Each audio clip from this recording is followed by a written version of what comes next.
네, 안녕하세요. 이효준의 돈돈돈 6번째 시간입니다. 재미있고 좀 기가 막힌 내용 우선 가져왔거든요. 시작해 보겠습니다.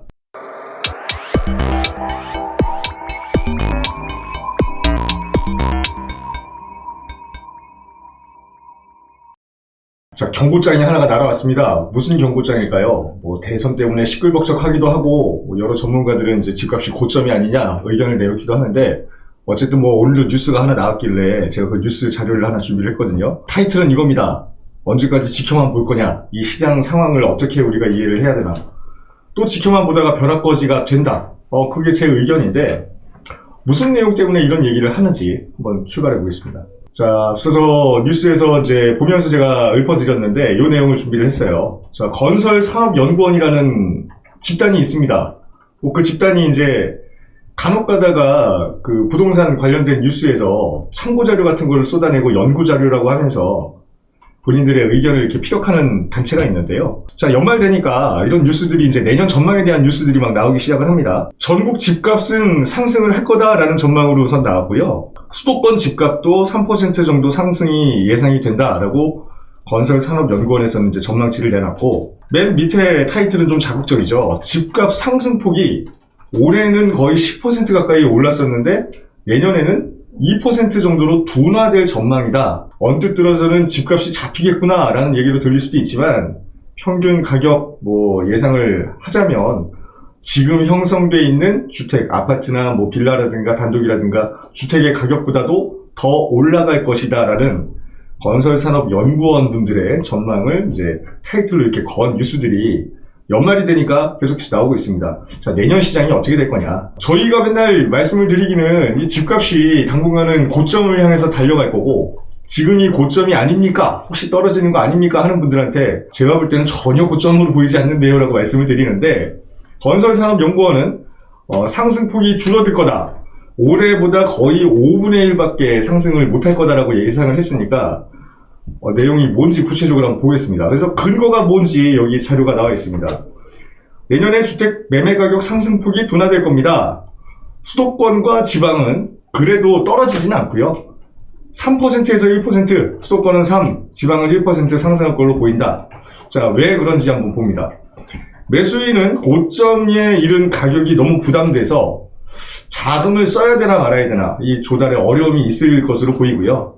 3기 신도시 등 공급에 대한 심리, 기대 심리 때문에 지금 현재 서울에 있는 그 고점으로 달려가는 가격의 매매시장에 선뜻 진입하기 어려울 것 같다라는 게 건사년 부연구위원회 내용이네요. 자, 팔려고 하는 사람은 보유세랑 금리 인상에 대한 부담, 1주택자의 전세자금 대출이 이제 DSR 적용받아가지고 이제 대출이 안 나올 수도 있으면 전셋집이 빠질 수도 있고, 전세가 이제 이렇게 바뀔 수도 있고 하니까 그런 변수가 생길 경우에 이거를 팔아야 되나 하는 생각을 가질 수도 있으니 상승세가 둔화될 거다. 이렇게 분석을 했답니다. 자, 1주택자의 전세자금 대출 등 변수가 생길 경우 이거 1주택자이신데 전세자금 대출을 받아놓은 사람의 얘기라고 만약에 본다고 해도 참 이런 내용이 또 밑에 나옵니다. 전세 가격은요, 그럼에도 불구하고 전국적으로 6.5% 정도 상승할 것으로 판단을 했고요. 밑에 보면은 이제 분양 물량은 올해보다 훨씬 늘어날 것 같다. 수도권 공급을 피한 분양 물량 증가가 될 것 같고요. 규제 개선으로 인한 대체 상품에 대한 주거 물량도 늘어날 것 같다. 그래서 이게 그겁니다. 건설산업연구원에서는 내년에 주택 가격이 하락을 하지는 않을 것 같지만 올해 상승한 것만큼은 절대 오르지 않을 것 같고요. 다만 전세를 살고 계시는 분들은 전세 가격이 폭등할 것으로 예상이 되니까 어떤 우려가 좀 된다, 이런 내용인 것 같아요. 저는 아까 전에도 말씀드렸지만 상담 오시는 분들이 집값이 고점이지 않습니까? 이제 내년이 되면 떨어질 수도 있지 않아요? 사람도 바뀌고 대선도 치르고 이제는 규제가 이 정도로 통했으면은 멈춰 있거나 떨어질 것 같다는데, 저는 단언컨대 건설산업연구원도 예측을 했으니까 저도 예측을 한번 해보는 겁니다. 전혀 다른 내용이죠. 저는요 이렇게 봅니다. 지금 서울 평균 아파트 가격이 12억을 돌파했잖아요. 12억 1000만원, 1600만원인가 그런데요. 이게 최대한 늦게 잡은 겁니다. 기간을. 자, 내년 상반기, 그러니까 6월달 이전입니다. 아파트의 평균 매매 가격은 13억을 돌파를 할 것 같습니다. 자, 내년 상반기에 지금 다세대 주택의 평균 가격이 3억 한 2, 3천만 원 정도 되거든요. 내년에는요, 상반기 전에요, 평균 가격이 4억 원을 돌파할 걸로 저는 보이고요. 내년에 서울의 전세 가격, 아까 전에 건설산업연구원에서 6.9% 상승할 거라고 봤는데, 저는 20% 상승할 걸로 보입니다. 내년입니다, 이건. 전세 가격은. 한 바퀴 다 돌아서. 현재 아파트에 매물이 쏟아지고 있다라고 얘기를 하는데, 팩트 체크를 해봤더니 방 2개, 화장실 하나짜리 매물만 지금 12억 중반대, 주요 입지입니다. 이렇게 쌓여있는 건 저는 봤는데, 방 3개, 화장실 2개짜리 59제곱 이상의 국민평형이라고 불리는 매물은 거의 손에 꼽을 정도로만 지금 나와 있는데, 그게 중요한 게 아니고요. 우리가 접근 가능한, 투자 가능한 다세대 매물을 저는 이제 예상을 하는 거거든요. 매물 숫자가요, 지금 네이버 부동산 깔려있는 매물 숫자의 3분의 1 정도로 내년에는 줄어들 것 같습니다. 뭐 무슨 뜻인지는 다들 한번 생각을 해보세요. 아파트 거래량은 물량이 없으니까 줄어듭니다. 가격이 비싸니까 대출도 안 나오니까 매매 거래량은 줄어들 겁니다. 근데 희한하게도 아파트 매매 가격 신고가 행진은 계속될 것 같고요. 대출이 묶여서 집을 못 사죠. 그리고 전세 대출도 묶이면서 비싸진 전세값을 못 냅니다. 그래서 서울에 살고자 했던 주택 수요가 경기도 쪽으로 빠져나가는 현상이 계속 진행이 될 겁니다. 그렇게 됨으로써 수도권 전체 주택의 가격이 동반 상승할 걸로 저는 이렇게 봅니다. 자, 저도 예측을 내놨고요. 건설산업연구원도 예측을 내놨습니다. 내년 이맘때까지 한번 지켜볼까요, 저희가? 주사위는 저도 던졌고요. 저도 집을 걸고 말씀을 드리겠습니다. 내년 이맘때쯤에 누구의 예측이 더 현실화가 될까요? 누구의 예상이 더 맞을까요? 한번 지켜보시면 좋을 것 같고요. 내년 상반기 이전, 그러니까 내년 구정 이후, 우리 명절 이후의 시장만 체감을 하신다고 해도 소름 끼치는 아마 현실을 마주하시게 될 수도 있습니다. 제가 왜 이런 예측을 했는지 여러분들도 판단을 해보시라고 예전 뉴스를 몇 개를 떠왔습니다. 건설산업연구원의 화려한 실적입니다. 4년 반을 속았고요. 10년 전에 5년 동안 속았습니다. 자, 건설산업연구원에서 발표 자료를 올해만 낸 건 아니겠죠. 크게 보겠습니다. 기사 입력 시간을 보니까요, 2017년 11월 9월 달에도 참 희한하죠. 이맘때쯤이에요, 정확하게. 내년에 그 다음 해에 주택가격 전망치를 내놓습니다. 자, 타이틀 보십시오. 내년 집값, 전세값 떨어진다. 각각 0.5%씩 하락 전망이 된다. 하락이 전망된다. 2017년 11월 달에 예측을 하기를 2018년이 되면은 강력한 규제와 그 다음에 물량 공세로 인해서 집값이 0.5%, 전세값도 0.5%가 하락될 거라고 지금 예측을 했습니다. 이 밑에 표를 보시면은 전국이 0.5, 그나마 수도권은 변동이 없을 거로 예상을 했고요. 지방은 마이너스 1% 정도 떨어질 거다. 전세도 0.5% 가격이 하락할 거다라고 예측을 했는데, 자, 다음 자료 보겠습니다. 내년 주택시장 나홀로 상승 끝났다. 매매 전세값이 하락할 것. 자, 언제 기사일까요, 이게? 2018년 11월 7일이네요. 또 비슷하네요. 그쵸? 매해마다 이렇게 내놔봐요. 자, 건설산업연구원 연구위원은 이제부터 어려운 얘기가 나와요. 제가 이거 예전에 혼자 찍었던 유튜브에서 진짜로 제가 이런 말씀드리기 뭐하지만 진짜 웃긴 이랬는데, 자, 보세요. 누가 얘기하는 거랑 얼핏 오버랩이 되실 거예요, 많이. 여러분들 뭐 보시는 유튜브라든가 뭐 진짜로 막 이상한 자료 갖다가 막 설명하면서 어려움 차트 그리면서 얘기하는 사람들하고 내용 똑같습니다. 글로벌 통화 정책과 자산시장, 거시경제 여건을 종합할 때 내년에 부동산 시장 혼자서 올라가는 거는 끝났다. 자, 끝났습니까? 2018년에 예측을 한 건데 2019년 시장을 여러분들이 한번 곰곰이 되짚어보세요. 더 어려운 얘기가 나옵니다. 세계 각국에서 양적 완화 정책의 정상화가 진행되고 있다. 자, 항상 비교 대상 나오죠. 영국의 런던, 시드니, 호주의 시드니, 캐나다 밴쿠버, 미국의 뉴욕 등 글로벌 선도 도시의 주택 가격이 지난해 8월 이후에 모두 하락세로 돌아섰으니까 우리나라 주택시장은 망했다. 자, 서울도 상대적으로 강세는 유지하겠지만 이런 전 세계적인 양적 완화의 축소의 어떤 분위기에서 빠져나갈 수가 없다. 그래서 2019년 전망을 한 거예요. 수도권의 집값은 0.2% 하락, 지방은 무려 2% 하락을 예상을 했습니다.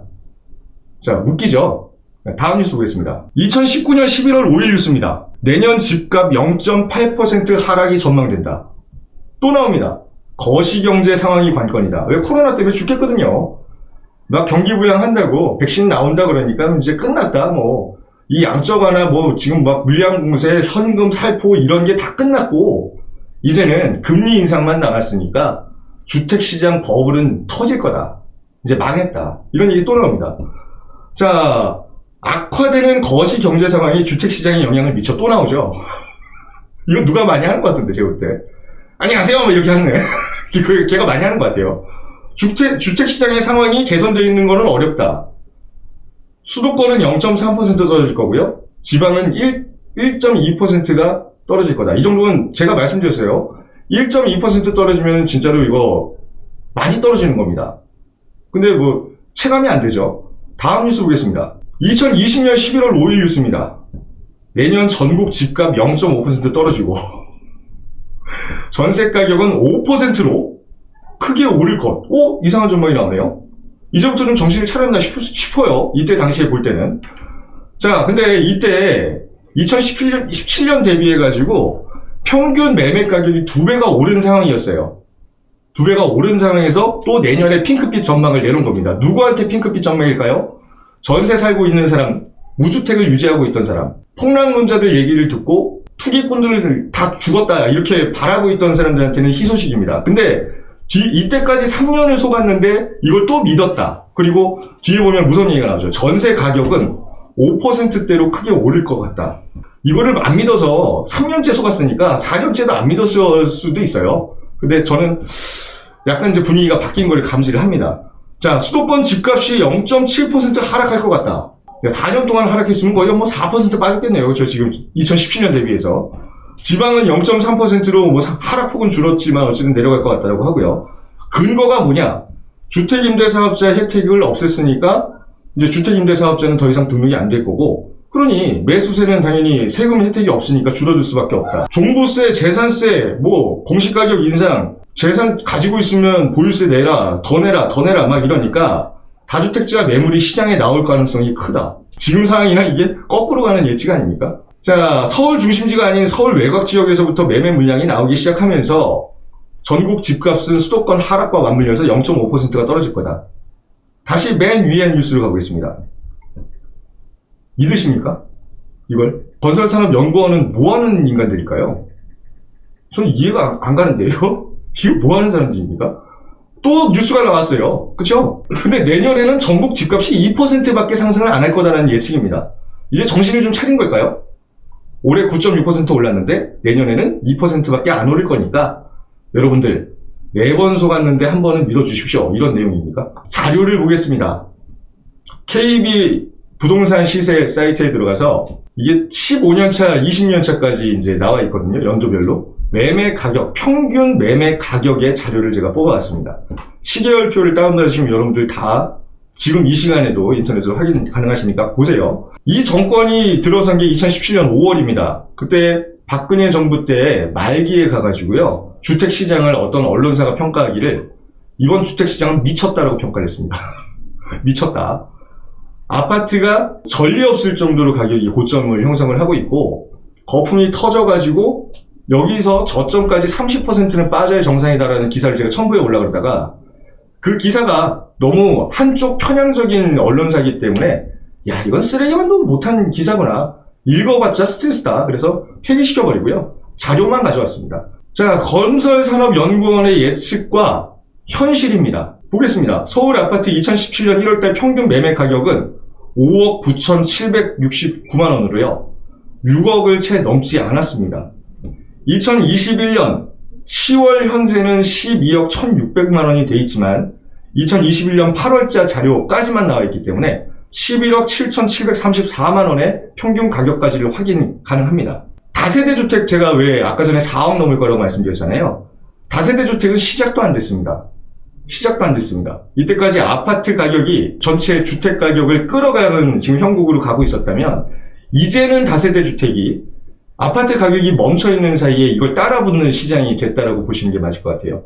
연립주택, 다세대주택 평균 가액은 2017년 이 정부가 자리를 잡았을 때 평균 2억 6,800만 원에서요. 지금 현재 평균 7천만 원 정도가 오른 3억 3,400만 원까지 올랐는데, 제가 개발 프레임에 엮이면 동의서 작업하면 5억 6억, 동의서 작업 들어가가지고 접수가 돼서 선정이 되면 10억이라고 말씀을 드렸으니까 그 시간은 이제 2개월 남았다고 보는 게 맞을 것 같아요. 그러면 그 2개월 뒤에 시장, 이 평균 매매 가격이 얼마나 올라갈지 여러분들 한번 지켜보셔야 될 것 같습니다. 저는 건설산업연구원 그리고 무주택을 강요하는 폭락론자, 이 쓰레기들이 진짜 적폐라고 생각을 하는 사람 중에 하나입니다. 왜? 못 가진 사람이 잘 살 수 있는 기회를 스스로 걷어차게끔 만들고요. 공포감을 심어주면서 평생 거지로 살게끔 유도하는 인간들이 그런 사람들이기 때문입니다. 진짜 적폐는 누구라고 보십니까? 집을 못 샀습니다. 그래요. 그 전세만 살면서도 언제든지 집값이 폭락하면 내 집 마련을 할 수 있게끔 희망만 심어놨는데 이 지경이 됐습니다. 2018년 1월달 서울 아파트 평균 전세 가격은 4억 4,400만 원에 불과했습니다. 정확하게 3년 후에 평균 전세 가격이 2억이 올랐습니다. 임대사업자를 아직까지 유지하고 있는, 얼마 남지 않은 만기를 지금 유지하고 계시는 집주인분들이 임대사업 자진말소에 전원 참석을 해서 정상적인 전세 가격을 앞으로 갱신해서 받는다라고 하면 이 전세 가격은 8억까지 올라갑니다. 자, 임대사업자가 적폐라고 외치던, 다주택자가 죽어야 된다라고 하던 사람들은 전세를 살고 있는 사람들이라고 분명히 말씀을 드렸는데, 지금 본인들께 집을 저렴하게 전세를 놓고 있는 집주인들께 가서 감사의 인사를 하시길 바랍니다. 연립주택도 다르지 않습니다. 2020년 작년 1월까지만 해도 평균 전세 가격은 2억이 채 넘지 않았는데 지금 이 시점에 2억 3천을 돌파했습니다. 이래도 고점에 다다랐다고 생각을 하십니까? 더욱더 빠르게 올라가고 있는 상황이 원인을 뭔지 생각을 안 하고 이제는 고점이니까 나는 가만히 앉아있으면 떨어질 거다라고 보십니까? 누구 얘기를 듣고요? 건설산업연구원이요? 하락론자들이요? 정부요? 4년 반을 속았으면 속지 마시라고요. 그래도 이런 얘기를 합니다. 상담 오는 사람들 거의 대부분 다 이런 얘기 물어봅니다. 근데 내년에 떨어질 것 같지 않으세요? 아니요. 더 빨리 올라간다니까요. 왜? 근거가 있으니까요. 그래서 저는 거꾸로 여쭤보죠. 그래서 안 사실 거면 사지 마십시오. 강요하지 않습니다. 부자가 되려고 하는 건 본인의 의지에 딸린 거지 내가 강요한다고 해서 되는 게 아니거든요. 본인 인생은 본인이 바꿔야죠. 근데 한 가지만 여쭤볼게요. 만약에 이 상황에서 주택가격이 더 올라가면은 대안이 있으십니까? 주택가격이 더 올라가면 어떻게 하실 겁니까? 전세가격이 더 올라가면은 만기 돌아왔을 때 방법이 있습니까? 그때 경기도권까지도 주택 매매 가격이 10억까지 올라간다고 하면 어떻게 하실 겁니까? 저는 여쭤봐요. 이렇게. 모르겠는데요. 아유, 그렇게 되면 안 되죠. 아유, 설마 3기 신도시 된다는데. 저는 인생을 바꾸는 건 본인이라고 말씀드렸습니다. 한 가지 전제를 두겠습니다. 매매는 줄어들 거다라고 했습니다. 매매 거래량은 한정적일 거다. 왜? 너무 비싸니까 10명 중에 8명은 돈이 없어서 집을 못 사요. 시장에 깔려있는 수요가 10명이라고 하면 주택 평균 가격이 12억을 돌파를 했기 때문에 월급을 연봉 1억씩 벌지 않는 이상 대출도 안 나와서 모아놓은 돈 8억에다가 대출 4억 껴가지고 사야 되는데 대출도 안 준대요. 그럼 10명 중에 8명은 집을 포기하게 되겠죠. 아파트는 매물이 나오든 안 나오든 상관없이 찾아가는 사람이 없기 때문에 매매 수급 지수는 역전 현상이 일어날 겁니다. 당연히 부동산에서 봤을 때 하루에 집값이 올라간다. 아직도 평균 가격이 8억이다 했을 때는 10명이고 20명이고 매일마다 와서 여기에 재건축되는 아파트 맞죠? 지금 매물이 있습니까? 아, 매물 3개 있는데 경쟁률은 한 30대 1이네요. 이렇게 되면 공급, 매매 수급 지수에서 매도 우위 지수가 올라가는 거죠. 근데 지금은요, 포기해버리는 거죠. 어차피 못 사는 집을 구경을 왜 가? 어차피 못 사는 집을 내가 뭘 알아봐? 대출을 왜 알아봐? 이러니 매물은 더 상대적으로 많아 보이죠. 근데 신고가 경신한다 그랬잖아요. 신고가를 시켜주는 주체는 누구일까요? 우리는 돈이 없는 사람들인데요. 부자들이라는 게 따로 있습니다. 자, 부자들은 지금 이 시간에도 이런 뉴스에 계속해서 출연을 합니다. 앞서 말씀드렸던 중국인들도 있고요. 앞서 말씀드렸던 미국인들도 있고요. 앞서 말씀드렸던 호주 사람도 있고 캐나다 사람도 있습니다. 돈이 있다라고 하는 사람들은 서울의 수급 지수를 보고요. 아파트 가격이 올라갈 것 같으면 와서 사요. 자, 어떻게 사는지 보겠습니다. 이게 왜 뉴스에 나오는 일입니까? 장모한테서 돈을 받아서요. 장모님한테 처갓집에 현금을 자기 통장으로 받아서 인출을 해서 자녀한테 그냥 현찰을 줘서 그걸 갖다가 뭘 샀냐? 고가 아파트 얼마짜리일까요? 지금 고가 아파트가 얼마입니까? 현찰을 20억, 30억을 들고 가서요. 고가 아파트도 사고요. 개발 예정 지구의 토지도 사고요. 이게 이 사람만의 일일까요? 이렇게 해서 적발된 사람이 1,800건이 있습니다. 자, 여러분들, 시장은 누가 움직입니까? 개미들이 움직입니까? 주식 해보신 분들, 개미가 기업의 운명을 바꾸는 주체입니까? 우리가 아무리 발버둥 치고 죽어라 떨어진다 기우제 지내듯이 향 펴놓고 1년 365일 정한수 떠놓고 절을 해도요.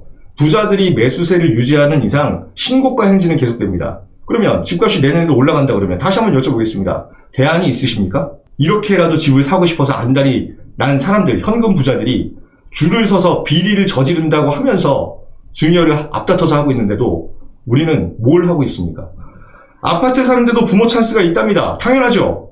우리는 돈이 없으니까 미래를 위해서 그나마 씨앗이라도 뿌려 놓으세요라고 저는 말씀을 드리는 건데, 집 가격이 폭락하면 내가 주워올 수 있는 시장이 될 거고 언젠가는 미분양 시장이 다시 도래할 거니까 지금은 고점이 아니고 지금 살 때가 아니다라고 하시는 분들 똑똑히 기억하십시오.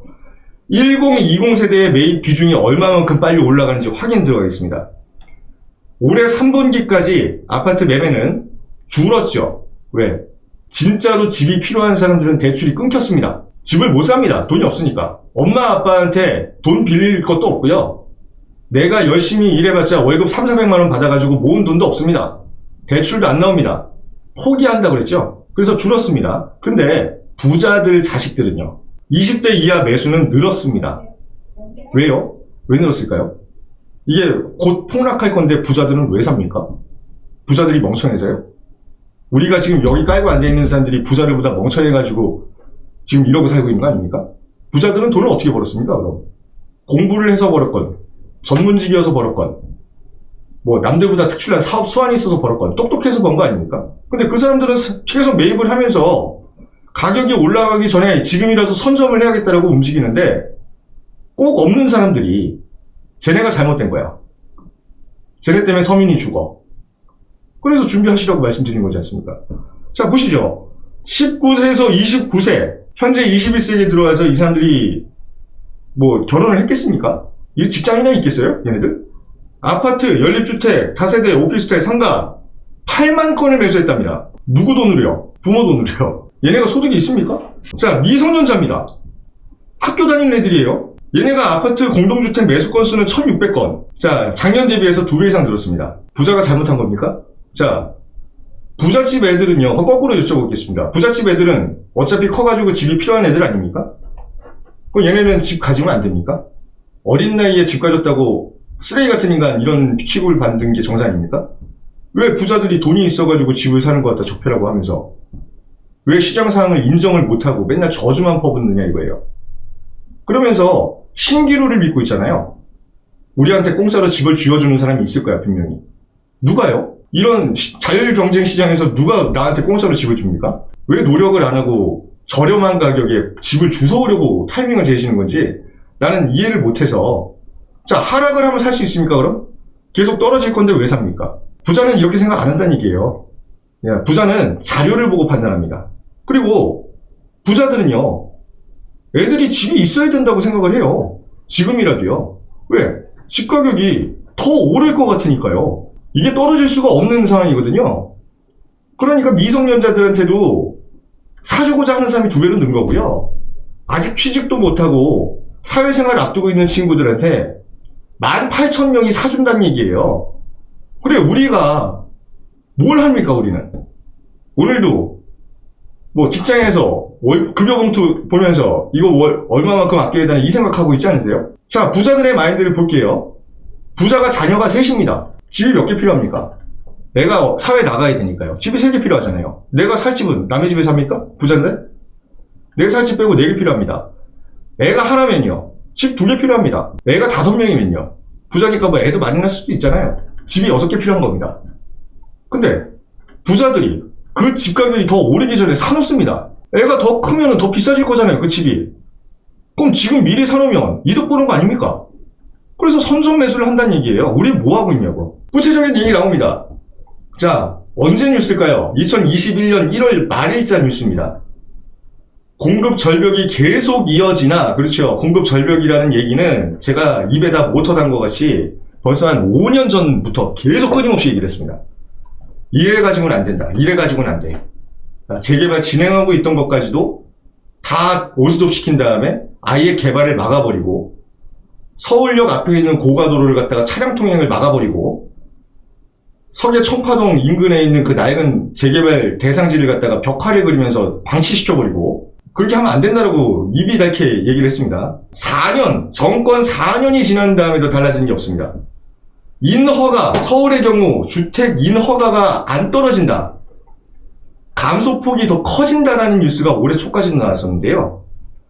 최근 5년 동안 이게 아파트라고 착각하시는 분들 되게 많이 계시는데 서울입니다. 서울 아파트 허가는 10,000세대, 20,000세대 정도밖에 안 돼요. 나머지는 모든 주택입니다. 그냥 모든 주택의 수를 허가를 안 내주는 거예요. 수요는 꾸준하게 들어오는데 유입이 되는데 무주택자가 서울 1,000만 명 살면 500만 명이 넘는데도 걔네한테 자가주택을 지어줄 생각을 안 하고 있다고요. 그럼 전세 가격 오르면 얘네 집 안 사고 싶습니까? 근데 허가 안 내준다니까요. 평균 5년, 최근 5년 기준 대비해서 30%를 집을 짓는 걸 허가를 안 내준다는 얘기예요. 그럼 전체적인 주택 자체가 모자란데 주택 가격이 어떻게 됩니까? 올라가잖아요. 이 자료를 알면 집을 사놓으면 되지 않습니까? 문정부서 주택 인허가가 급감을 했다. 자, 1월달하고 똑같은 뉴스입니다. 근데 이거 더 무서운 얘기죠? 지금 인허가를 내주고 안 내주고가 언제 결정이, 이게 후폭풍이 오냐면요. 다음 정부에서 더 심해진다는 얘기예요. 이거 몇 년 지나야 해소가 됩니까, 그럼? 주택건설 인허가 실적이 지난 정부보다 무려 전국적으로 36만 호가 감소를 했습니다. 우리가 지방 얘기만 하면은 저도 지방 데이터 다 긁어모으기가 힘이 들어가지고 얘기조차 하기가 싫어요. 서울 물량은 지방 물량 줄어드는 것보다 훨씬 더 심각합니다. 다시 한번 말씀드리지만 지방에서 일하고자 하는 친구들보다요, 상경하려고 올라와서 대기 타고 있는 젊은이들의 숫자가 서울에는 꾸준하게 존재를 하는데 지방 쪽은 비고 있다는 얘기예요. 인허가를 지금 당장 내줘도요, 당장 내서 다 때려부시고 새로 지어서 사용 승인이라고 하잖아요. 이제 써도 됩니다 하고 허가 받을 때까지 3년, 2년에서 최소 2년에 3년이에요. 근데 지금 인허가 물량이 없습니다. 그럼 언제 들어가 살 수 있냐고요. 다음 정부 때 이게 올해도 안 해주고 내년에도 안 해주고 내후년까지 만약에 사람 하나 더 잘못 뽑아가지고 이거 이어진다고 하면 이거 재개발 됩니까? 이거 집 지어줍니까? 서울에? 그래서 이게 심각하다. 이 똥 싸질러 놓은 이 덤태기를 갖다가 다음 정부에 누가 대통령이 될지 모르겠지만 그때 가서 대책을 세우면 늦었다는 얘기예요. 이게 자료로 나와 있습니다. 자, 상황이 이렇습니다. 뭐하고 계세요? 다시 한번 여쭤볼게요. 가격이 올라가면 어떻게 할 거예요? 지금도 못 사는데.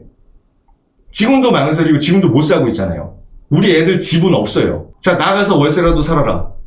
자, 다세대 월세가 막 2천에 막 70만원, 80만원 합니다. 애는 대학교 공부하려고 상경해가지고 혼자 기숙사 들어가려고 그러니까 기숙사 인원 꽉 찼대요. 당장 월세방 알아보려고 그러니까 강남 인근의 오피스텔은 3천에 150만원이고 우리는 무슨 대비를 하고 있습니까? 정신 똑바로 차리셔야 됩니다. 부자들은 뭐 한다고요? 쇼핑하고 있다고요. 항상 말씀드리지만 부자는 쇼핑하고 있습니다. 왜? 더 오를 것 같은데 내가 돈 가진 건 돈밖에 없으니까요. 우리 애들 나중에 길바닥 나가가지고 고생하는 거 꼴보기 싫으니까 세금이야 내지 뭐. 자, 재개발 어디 될 것 같아요? 나 좀 설득해줘요. 어디가 제일 좋아요? 아유, 여기 성수동 같은 데 가시면은 15억인데 그거 괜찮으시겠어요? 가서 보죠 뭐. 아, 자양동 같은 데 가면 투자금 5억 6억인데 괜찮으시겠어요? 아유, 뭐 그 정도면 되지 뭘. 여기 입주권 나오는 거 확실하죠? 삽니다. 근데 우리는 뭐 하고 있냐고요? 우리는 꿈을 꾸고 있죠. 다 망할 거야. 그러면 나 월급 250만원 가지고 버티고 있으면은 뭐 집이 1억짜리가 나옵니까? 서울에? 1억짜리가 나올 수 있다고 보세요? 자, 250만원 가지고 대출 하나도 안 끼고 1억 모아보십시오. 500만원 가지고 모아보십시오. 맞벌이 하면서 모아보십시오 한번. 애 하나 키우면서 모아보십시오.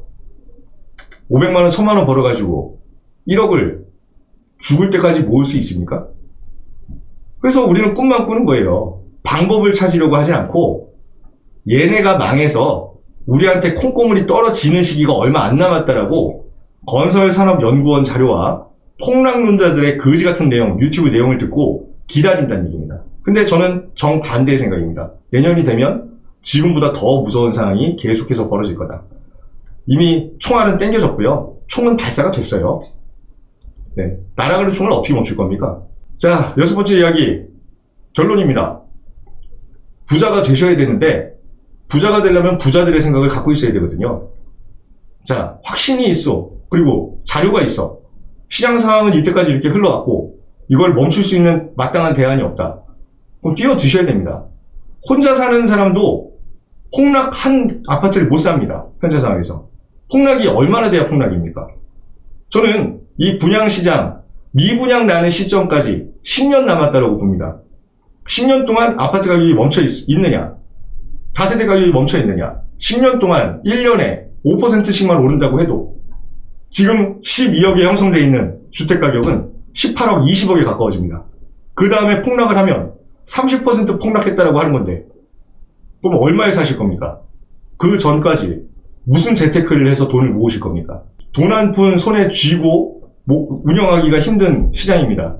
이 상황에서 없으면 죽습니다. 주택이라는 건요. 노숙자는 사람 취급도 안 합니다.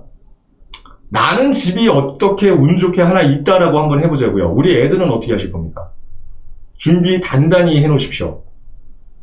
내년 이후에 폭락한다라는 자료들 또 쏟아집니다. 몇 번이나 속으실 겁니까? 사기꾼한테 3번 속으면 3번째 속으면 속은 놈이 병신이라고 합니다. 언제까지 속으려고 희망 고문하고 기다리지 마시고요. 인생을 바꾸고 싶으면은 공부하십시오. 움직이셨으면 좋겠다. 이런 내용 말씀드리면서 이번 시간 마치도록 하겠습니다. 감사합니다.